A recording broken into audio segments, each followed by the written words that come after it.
I am here to delineate certain characteristics of spirituality, and without having those features being observed in our day-to-day life, we cannot say that we have become spiritual, and without becoming spiritual, the discussions about ethics or management will be misplaced. In our inaugural statement, I simply mentioned that spirituality is an independent variable from which ethics, management, and so many other dimensions of society emerge. If we are spiritual, then we are bound to be ethical, we are bound to be religious, we are bound to be good managers. If we aren't spiritual, on the surface basis we can say that we are ethical, but we won't be ethical. We can be managers for the name's sake, but we won't be good managers. Whom should we call a spiritual person, and where does the spirituality come from? Dear friends, when we try to delineate the features, salient features of spirituality to me is converging towards your soul. Converging towards your spirit. And the characteristics of a soul or spirit, if we could understand properly,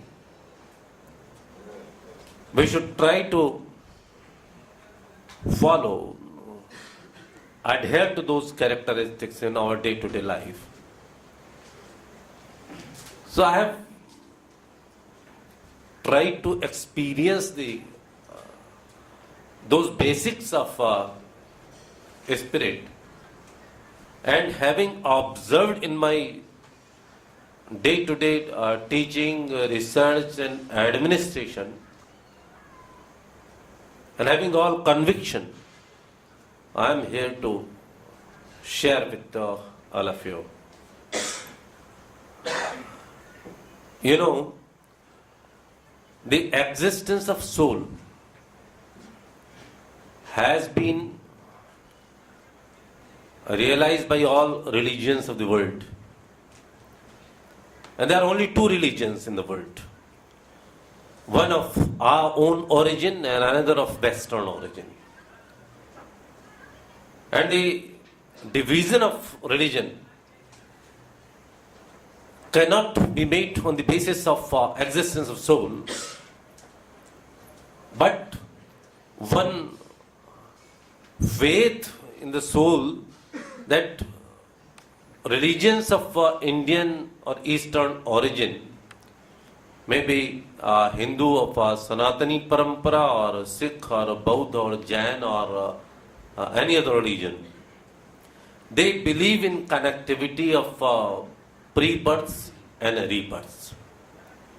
And the religions of the Western origin, say Islam and Christianity, they don't believe in connectivity of pre-births and reincarnation or rebirths. That's a basic difference.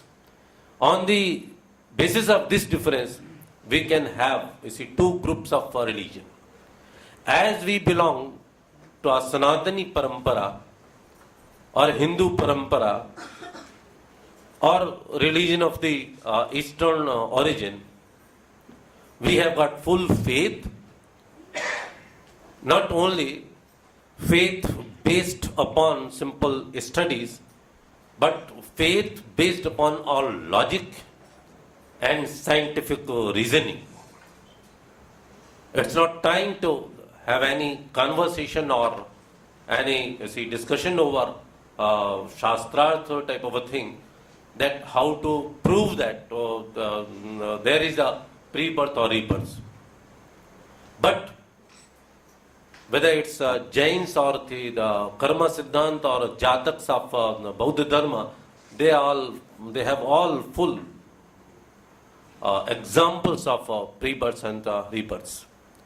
So suppose we have got all this connectivity, that there was a life even well before our birth, and there would be life even after our birth, then there should be a long-term approach in our behavior.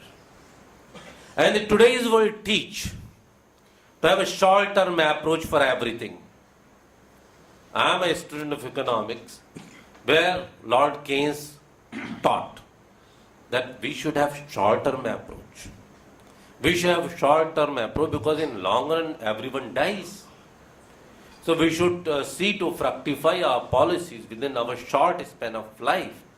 And some other gentlemen economists try to quantify the short term, that is 20 years. For them 20 years life is sufficient.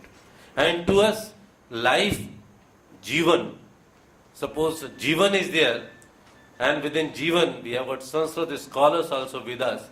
In Jivan, this An Pratyay means Nirantarta. खादन खाते हुए, पिबन पीते हुए, क्रीडन खेलते हुए, जीवन जीते हुए. Jivan means eternality. Jivan means a long-term approach. Jivan means Sanatan approach. So if there is an approach of eternality, there is an approach of long-term in our life, in our day-to-day behavior, will be spiritual. That is one characteristic of spirituality which I could experience.